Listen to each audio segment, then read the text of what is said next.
Alors, je suis le père Éric Oloudé Okwecha du diocèse de Porto Novo et je suis en service à la cellule de communication de la conférence épiscopale du Bénin comme directeur.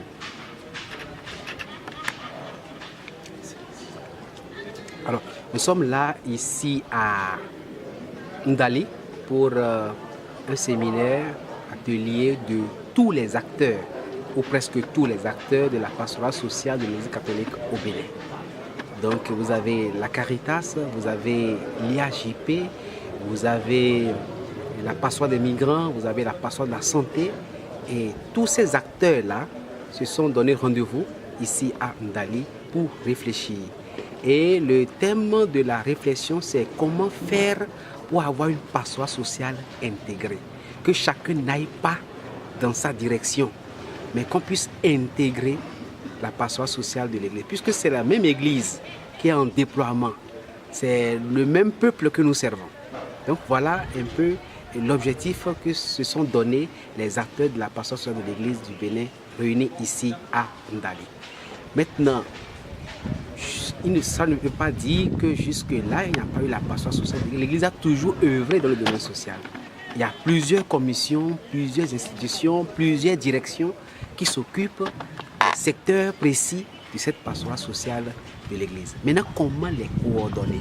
Et là, il y a trois défis pratiquement à relever. D'abord, ce que j'appelle une articulation fonctionnelle. C'est-à-dire que les institutions, les directions nationales, les commissions épiscopales puissent vraiment s'harmoniser, s'articuler. Que chacun ait, disons, son couloir et sache ce qu'il doit faire. Donc, au niveau de la fonctionnalité ou bien de l'opérationnalisation de ces institutions, de cette direction.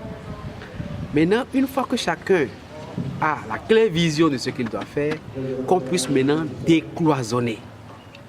C'est-à-dire les petits cloisons, les petits couloirs, les petits murs qui se sont érigés entre les institutions, les compartiments puissent être vraiment détruits.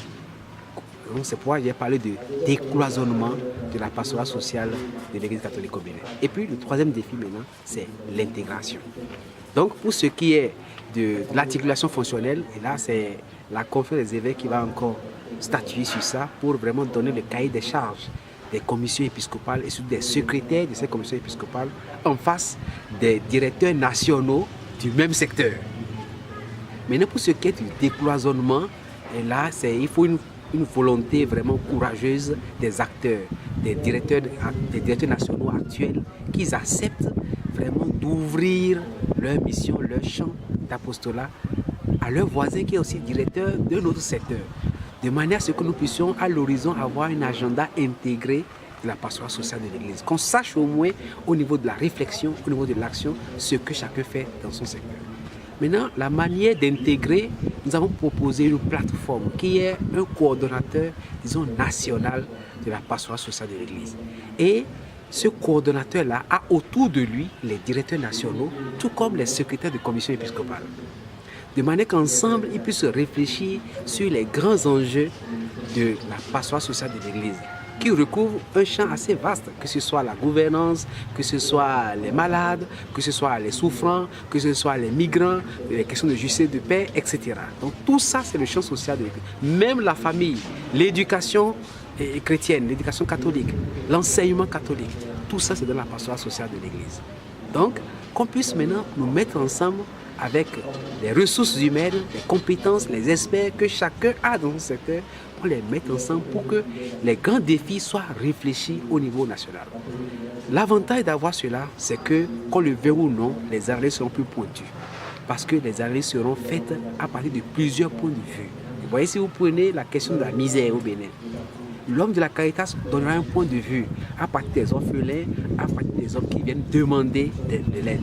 L'enseignement catholique donnera un point de vue à partir des abandons pour scolarité non payée, etc.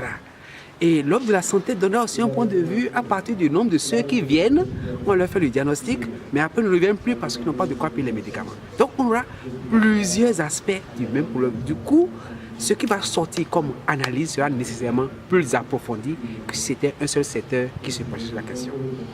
Quand on aura les banques de données, les banques d'analyse produites par cette commission intégrée-là, cela pourra aussi aider la conférence du Bénin à prendre la parole pour se prononcer sur les défis de notre vie en société. Parce qu'effectivement, au lieu que les évêques se mettent seulement au niveau moral, ils pourront avoir, disons, l'appui technique pour vraiment donner des orientations et à partager avec les hommes de bonne volonté, à partager aussi avec ceux qui nous gouvernent. Parce qu'on le veut ou non, nous sommes tous citoyens, nous sommes tous fils de ce Bénin. Voyez. Donc voilà un peu ce que nous essayons de faire ces jours-ci en Dali.